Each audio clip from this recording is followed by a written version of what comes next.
Vous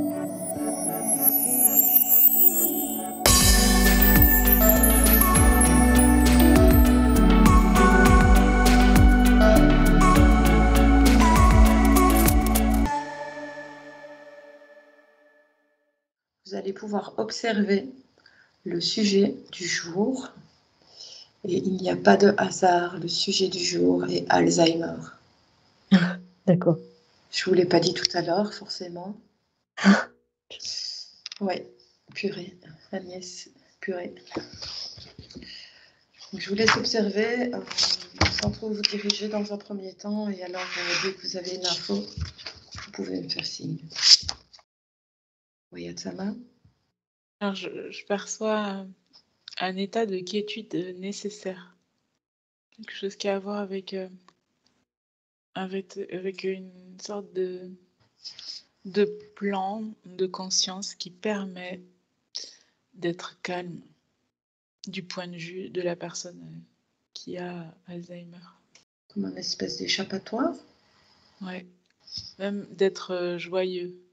Alors, pas comment dire, pas dans l'absolu, c'est-à-dire que ça peut ne pas être tout le temps joyeux, mais c'est comme si le socle, c'était le calme et la joie.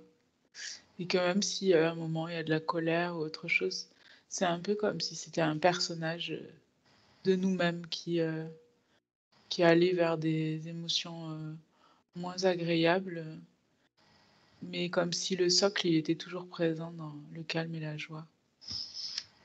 Oui, Agnès. Oui, moi, j'étais dans une quiétude, justement, un grand silence. Et ça corrobore cet état d'être. J'entends fondamental. Je sens que c'est très fort. C'est une base, ouais. Je sens mon nez qui confirme ça, cet état d'être. D'accord. Et quel est le but de cette mise en route de cet état? J'entends l'oubli. Pardon? J'ai entendu l'oubli. Se sentir bien. Se sentir bien. Est-ce que chez ces personnes atteintes, on peut retrouver chez chacune d'elles un malaise tellement important avant le déclenchement de la maladie que ça s'explique? C'est comme trouver de la légèreté là où il y avait une notion de vie lourde, pesante. Ça convient plus à la personne. Elle est plus d'accord. C'est comme si elle voulait plus avancer dans la difficulté. Quelque part un refus de continuer son incarnation dans les mêmes conditions. Oui. Mais de ce fait, c'est pas vécu comme un refus, c'est vécu comme un refuge trouvé. Une échappatoire, une autre voie. Oui. Ça me fait penser, je ressens comment certains enfants qui pourraient dire non, je m'en fous, je le ferai pas. Non, je m'en fous, j'y vais pas. Ça montre les enfants qui disent et maintenant on va jouer à. Oui. Donc comme une autre réalité dans laquelle tout n'est que jeu. UX. Hein, Oui. C'est comme si c'était plus important que le reste. Être sans contrainte. Sans responsabilité. Oui. Un refus de responsabilité, je ressens fort ça. En fait, je vois qu'il y a la responsabilité, il n'y en a pas là. Il n'y a pas d'autorité, il n'y a pas de... C'est un espace vide quelque part, comme on pourrait dire comme une bulle que ça ménage. Et du coup, on crée cette bulle autour de soi avec sa famille. Mais ça ne va pas plus loin. Ok, Tsama. Moi, j'avais, pour ne pas aller vers le transgressif, aller vers le régressif. Ok, c'est intéressant. Et puis aussi de voir qu'on s'occupe encore de lui, de la personne. Parce que du coup, il voit qu'on le regarde, que le ou la regarde, on s'occupe de lui, il se sent vu, donc il aime bien, il est content. Est-ce Ouais, et que... Oui, Atsama, pardon. il y avait, dans le même sens que ce que disait Agnès, il y avait un désir d'être protégé de l'extérieur. Je sens qu'à la maison, il est bien. Il a tout ce qu'il faut. D'être protégé par l'extérieur, hein, c'était dans ce sens-là, de C'est par ça. l'extérieur. Oui, oui, j'avais compris. Super. Et alors, est-ce que c'est une Fuite. décision... Comment? J'ai entendu fuite. Oui, oui. Mm. Est-ce que c'est une fuite, une décision déclenchée par la partie supérieure de la personne? Ça me dit non, mais elle y participe. Ouais, ça me Je, disait je- mouais, tu vois. Mouais, ouais, c'est-à-dire... c'est pas c'est le mot déclenché qui est pas juste pour cette question. C'est-à-dire, elle participe, mais en termes de déclenchement, il y a autre chose. C'est plutôt comme un toboggan, une pente douce. Est-ce que du coup, c'est quelque chose qui était décidé avant? Est-ce qu'on peut en conclure que ce sont des jeunes âmes ou pas spécialement? Non. J'entends des âmes aguerries. Non, ça me parle pas non plus, ça. Non. Il n'y a pas de lien.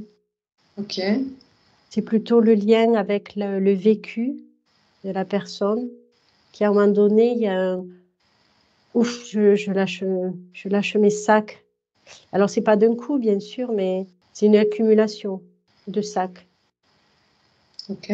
de charges, de tâches. Et on trouve ça plus rigolo, plus amusant, c'est lourd, il y a une perte de compréhension. À quoi ça sert tout ça? Qu'est-ce que j'en fais de ça? J'ai l'impression. Pardon, je t'en prie. Je voyais que ces petits sacs, et en fait, c'est comme un petit poussé qui va les laisser derrière au fur et à mesure. Il fait comme des petits sacs et il les dépose.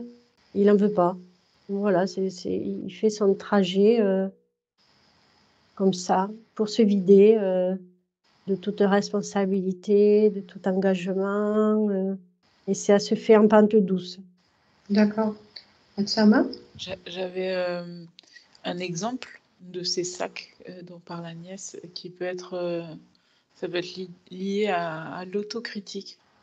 Quelqu'un qui est très dur avec lui-même, une personne très dure avec elle-même qui va nourrir quelque chose de trop lourd à porter et qui va finir par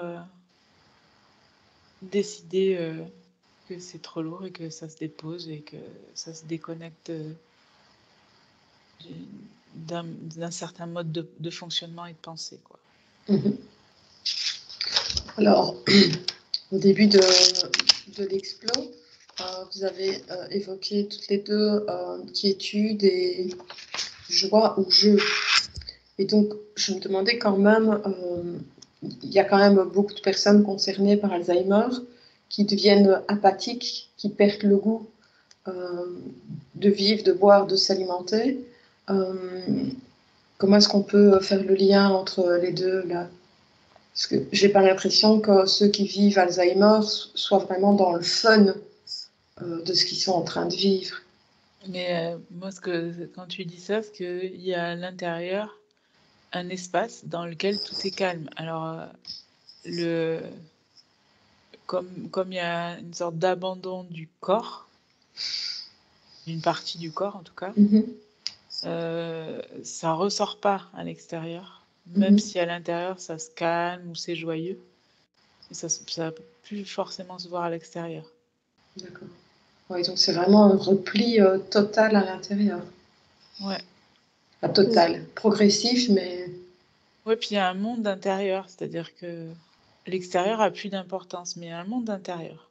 Et quand tu as dit pour les personnes il y a de l'agression, c'était comme s'il y avait la pente douce et après il y avait comme un trou, plouf, où là c'était sombre, quoi. C'était Oui, alors c'est marrant, Agnès, parce que j'ai pas parlé d'agression, mais ça fait partie d'une de mes questions.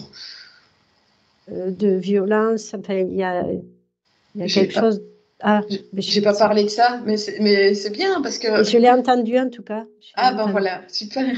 Oui, j'allais aussi parler donc de ces personnes qui, à un moment donné, dans les stades les plus avancés, alors pas chez tous ou toutes, mais dans certains stades avancés, on peut vraiment constater, à un moment donné, c'est une agressivité de la part du malade envers souvent sa famille.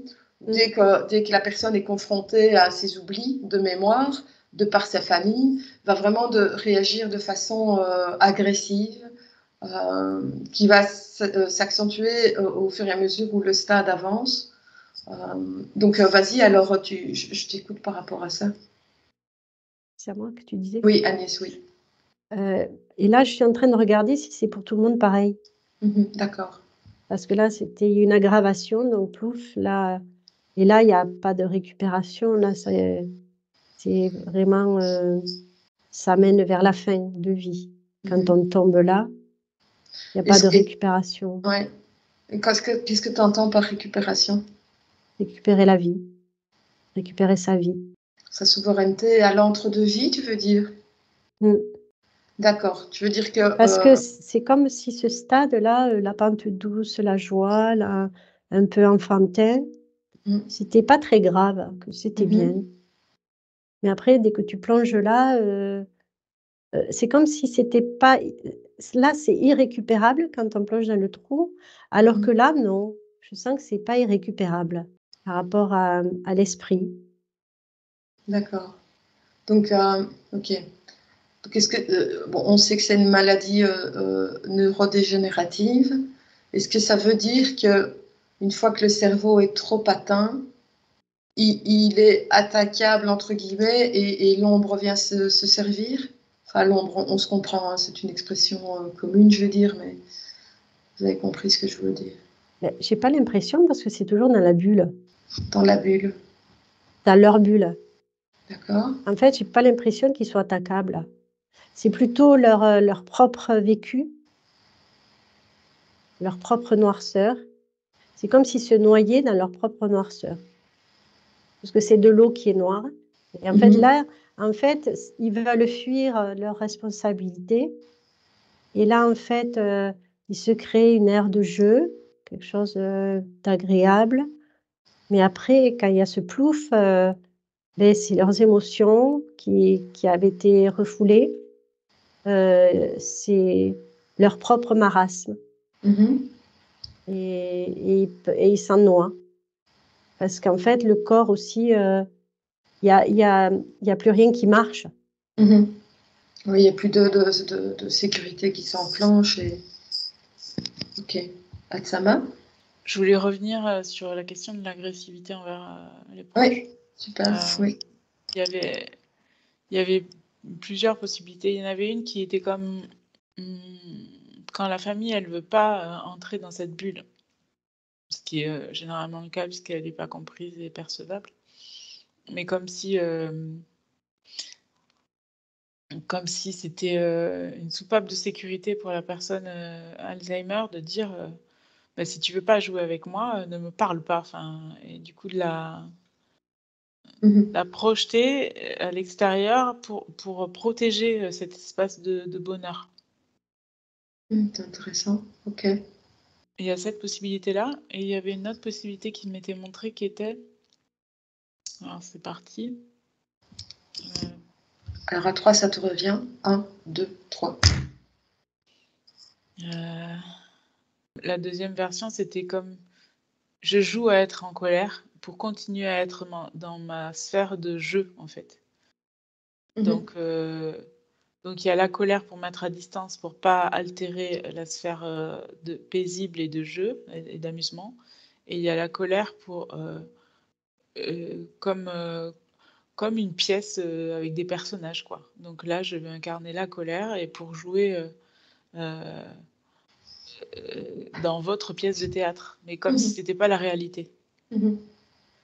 Donc oui, ce que je voulais savoir, les filles, c'est que cette agressivité qui arrive à un certain stade de la maladie, est-ce que ça plonge le patient, enfin le malade, dans une dégringolade de ses fréquences? Moi, ce que j'entends, c'est le fait qu'on dise que c'est une maladie. Et là, avec tout ce qui va autour, les médecins, tout ça, eh bien, en fait, il s'est attaqué. Mmh. Et du coup, il va absolument garder son espace pour lui. Et on voit qu'il a le monde contre lui, quoi. Mmh. Et là, il va être en guerre parce qu'il a Mmh. plus sa vie qu'il aime. Mmh. Et en fait, je vois que si on accepte l'extérieur, la famille accepte, je vois que ça devient plat et ça peut être plat et même je trouve que c'est lumineux, dans la mesure où il faut l'accepter lui, Mmh. pas considérer que c'est une maladie. En gros, moi, ce que j'entends, c'est tout le temps une mise à distance de cet univers dont on veut plus faire partie. D'accord. Mmh. Est-ce que tu peux observer, Atsama, le cas qui soulève un petit peu Agnès aussi, c'est-à-dire que est-ce que tu peux prendre l'exemple d'une famille où l'extérieur a accepté l'état de son proche et n'a pas trop interféré, c'est-à-dire dans un suivi exagéré en hôpital, etc. Comment est-ce que cette personne atteinte a réagi? Comment est-ce que ça s'est Il passé y a pour plus elle? de retour à la lucidité possible. C'est-à-dire que comme le monde extérieur n'est pas agressif pour la personne et elle accepte ses choix, en quelque sorte, Mhm. ben, il y a plus de retour à la lucidité. En gros, je veux bien revenir vers vous si vous me laissez tranquille dans ce que j'ai choisi. Donc moi, je vois que ça ouvre plus de temps de retour à la lucidité, de reconnaître Mmh. ses proches, etc. Mais plus effectivement, il y a cette densité autour de la maladie, la Mmh. mise à l'écart, la différence. Appuyer sur tous ces plans-là fait que la personne, elle se renforce dans cette bulle de nouvelle conscience et elle quitte de plus en plus fortement le monde dont elle venait, quoi. Et prise de Et conscience avec ses proches. ouais, ça fait plouf, quoi. C'est là où il y a le plouf. Et j'ai ressenti que le fait, d'accepter, sa vie et beh, j'ai pas eu le mot, mais c'était quelque chose de espoir? Non, c'était pas ça. Il y avait une espèce de truc comme ça, un espoir de revenir, tu vois? D'accord. Il y avait quelque chose parce que ça descendait plus, c'était plat, c'était plat. Mhm. Et après il pouvait ouvrir une porte pour revenir parce que le monde était il était intéressant. Il y avait un intérêt à un moment donné. Donc, vous êtes en Dans ce train de me dire, sens-là, pardon, dans ce Atsama? sens-là, oui, dans le sens que ce que dit Agnès, ça me dit aussi la même chose il est possible de faire la paix avec la vie de cette personne, qu'elle fasse la paix avec cette vie Mhm. et que ça se stabilise, que ça arrête de chuter. Mais il y a quelque chose à voir avec faire la paix avec la vie que j'ai vécue, les vies que j'ai vécues. Cette maladie est considérée comme étant incurable, hein, avec aucun retour en arrière possible.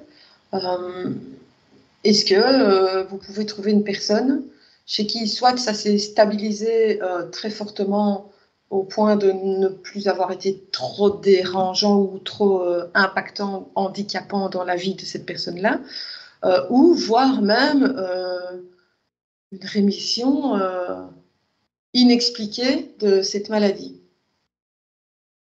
Alors moi, j'ai personne, mais par contre, ce que je ressens, j'ai depuis tout à l'heure le mot: «La vie est plus forte que la vie» et la vie est plus importante que tout. C'est comme si dans le moment présent, beh, que tout était accueilli et quel que soit, là on parle d'Alzheimer, mais en fait, c'est valable pour tout et en fait, on verrait que les choses beaucoup de choses changeraient dans beaucoup d'aspects et notamment certaines maladies qui n'en sont pas, ça me dit.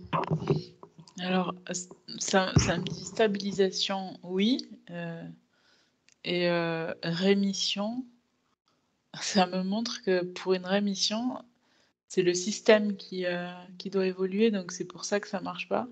Ça concerne pas que la personne, ça concerne un système. Alors peut-être que ce mot-là est mal choisi. On va plutôt parler alors d'un retour à la normale. Bah, c'est pareil, hein, je l'entends de la même façon. C'est le côté pour normalité de la société qui est dérangeant. Non, c'est pour qu'on revienne à l'état de la conscience du monde tel qu'il est vécu par l'entourage. C'est pas que la personne concernée par par Alzheimer qui devrait transformer quelque chose, c'est tout le système autour d'elle aussi. Donc ça me dit, puisque tout le système n'est pas prêt à se transformer, on ne peut pas revenir en arrière. Mais si le système changeait et que tout le monde serait prêt à transformer, on peut revenir en arrière. Waouh, j'ai quelque chose. Moi, je sens que c'est comme si, quelque part, il nous montrait quelque chose de lumineux et de laisser la société telle qu'elle est. Parce que c'est comme si, quelque part, il pouvait nous montrer, en abandonnant les charges, tout, de revenir à la légèreté d'enfant et de l'amusement, que nous, c'est à nous à changer. Et ouais, genre laissez-les parler, quoi. Et qu'il nous montre des choses qu'on a oubliées. Ça, c'est très fort, ce que je... C'était eux, c'est comme si eux, ils nous montraient un chemin de libération vers un nouveau monde. Et ouf! Je comprends ça, Agnès, mais trop. Ce qui me vient, c'est que si on reprend les personnes qui se perdent dans la nature, pour reprendre le sujet de tout à l'heure, mais c'est un petit peu nous qui avons plutôt trop l'habitude de ne marcher que sur un sentier balisé, alors qu'en fait, je ressens ce que tu dis comme une normalité de pouvoir se balader en pleine nature et de voguer au gré de là où nos pas nous portent. Et que c'est nous, justement, avec tous nos freins, qui estimons que la personne s'est perdue.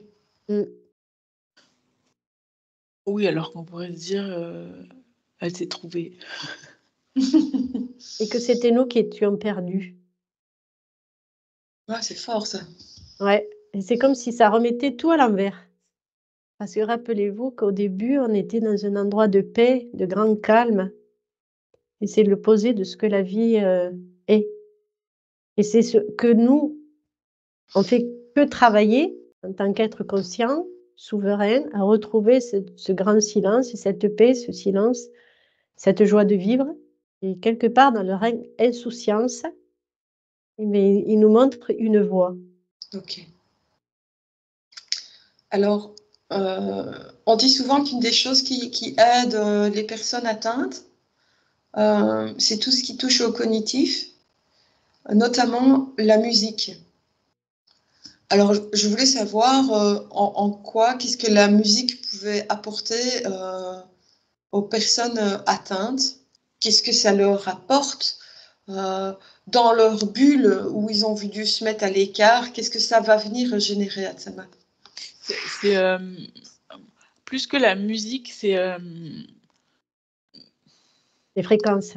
c'est le connu aussi. C'est-à-dire que quelqu'un qui écoute pas de la musique dans sa vie va pas avoir la musique. Mais la musique, c'est les possibles de la musique, c'est créer dans cette bulle de nouvelles réalités un confort avec du connu et quelque chose qui va être à la fois englobant et qui peut générer des boucles.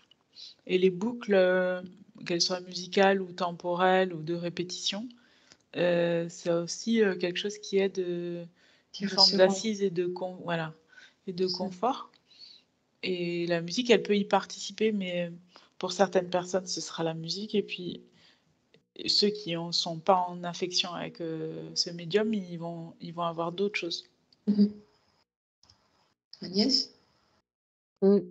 J'entends l'olfactif aussi. Tout ce qui va venir un petit peu raviver la mémoire d'un point de vue un peu régressif, alors tout ce qui va ramener à l'enfance, des souvenirs d'enfance, de ce cadre vraiment tout doux, peut-être d'une maman qui réconforte ou quelque chose d'enveloppant. Et manger Alors, aussi. Manger. ouais, pas forcément une maman, hein, ça peut être à peu près tout ce qui réconforte. Ça peut être aussi régressif dans quelque chose de plus proche dans le temps, mais Ouais. pas obligé d'être régressif jusqu'à la petite enfance, tu vois. Ça peut vraiment être qu'est-ce qui est régressif dans, je sais pas moi, pour quelqu'un qui a, on va dire, 80 ans à 60 ans, tu vois. C'est déjà régressif, oui. Donc, comme elle disait, les odeurs, la nourriture, la musique, tout ce qu'on évoque là. Mais même si ça vient plus tard dans la vie d'une personne, c'est tous les états où on se trouve bien réconforté. On va les générer comme en boucle en nous-mêmes pour stabiliser cet état de calme et de douceur. D'accord.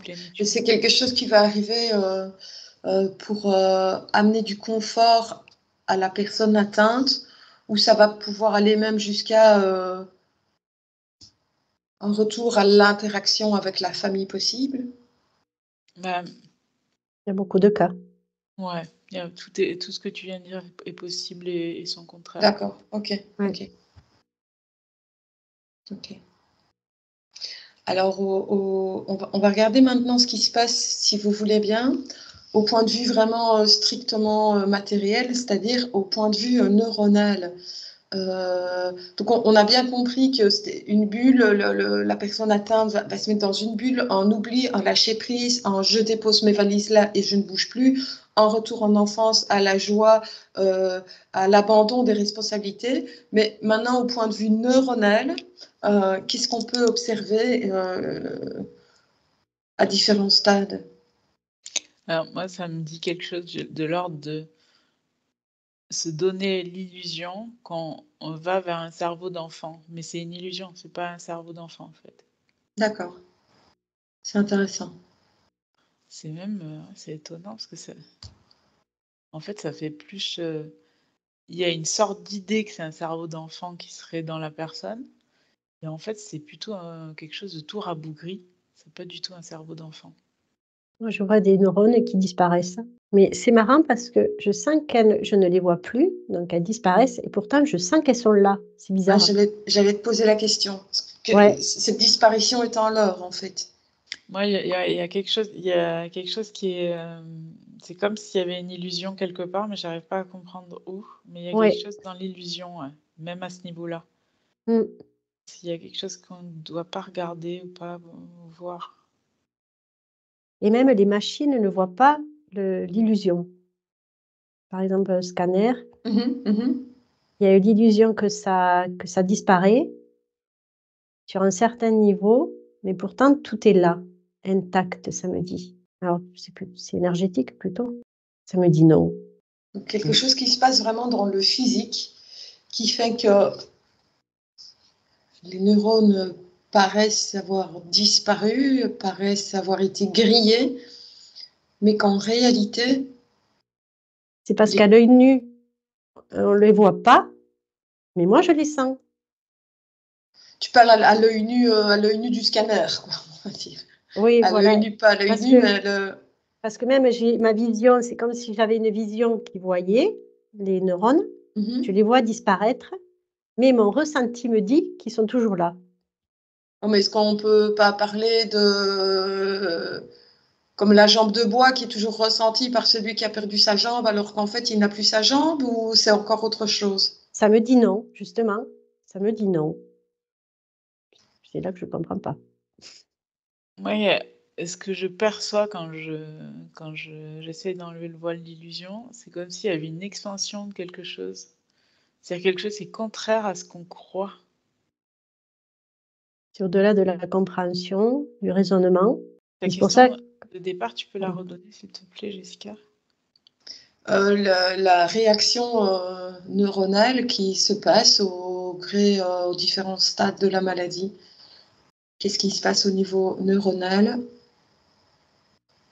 C'est comme si nous, on se concentre sur les cellules, des cellules qui qui s'amoindrirait ou qui disparaîtrait. Mais en fait, il y a quelque chose, j'arrive pas à voir, comprendre ce que c'est. Il y a quelque chose qui grandit. Il y a quelque chose de lumineux qui grandit dans ce que je perçois. C'est comme si on se connectait à la technologie qu'on connaît. Et donc là, on voit que ça disparaît, comme si on était des docteurs. Mais en fait, comme nous, on n'est pas des docteurs, quand on est en état modifié de conscience et qu'on a des capacités propres, à voir que c'est pas juste tout ça. Et parce que ça contribue à créer une maladie, alors qu'en fait, ça n'est pas une. D'accord, donc on comprend que c'est vraiment un processus lumineux, très lumineux, mais que la science actuelle n'est absolument pas en mesure de justifier. Et qu'en plus, eux ont vraiment des scanners qui justifient, qui valident le fait que les neurones disparaissent, les connexions s'amoindrissent. Et donc, du coup, les scientifiques, les médecins, les spécialistes concluent, protocole conclut à une problématique qui n'en est pas une en réalité. Et c'est ça qui amène au plouf. Et que tu peux plus t'en sortir, enfin, parce qu'il y a toute cette machinerie de maladies qui rentre et là, c'est Burke, tu vois. Alors moi, là, ce que ça venait me montrer, c'était l'histoire entre l'intelligence liée au cerveau cognitif et l'intelligence de l'âme, tu vois. En fait, c'est comme si Ça me parle ça. il y a une volonté qu'on se focalise sur la première partie avec le monde médical. Et qui est un leurre. Pour qu'on soit moins conscient de la deuxième partie, en fait. J'entends que c'est un leurre. Ouais, et qui amène vers la chute inéluctable. Alors que il y a autre chose. C'est quelque chose de manipulé volontairement. Ouais, il y a ouais, moi j'ai oui à cette question.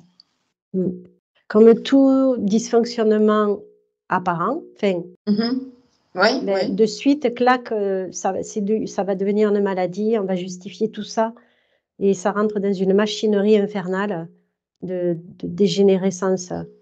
Ça amène les gens vers la descente. Donc ça fait considérablement baisser les fréquences. On en revient à ce qu'on disait tout à l'heure. Je voudrais bien qu'on se rende à l'entre-deux-vie, moi, de personnes atteintes, dont la fin de vie a été très difficile, avec toute cette contrainte médicale, médicalisée qu'on explique, et de voir un petit peu la récupération de ces âmes, et voir où elles s'en vont. Vous restez bien derrière votre écran de façon invisible. Hein. Il y a quelque chose qui me donne l'information.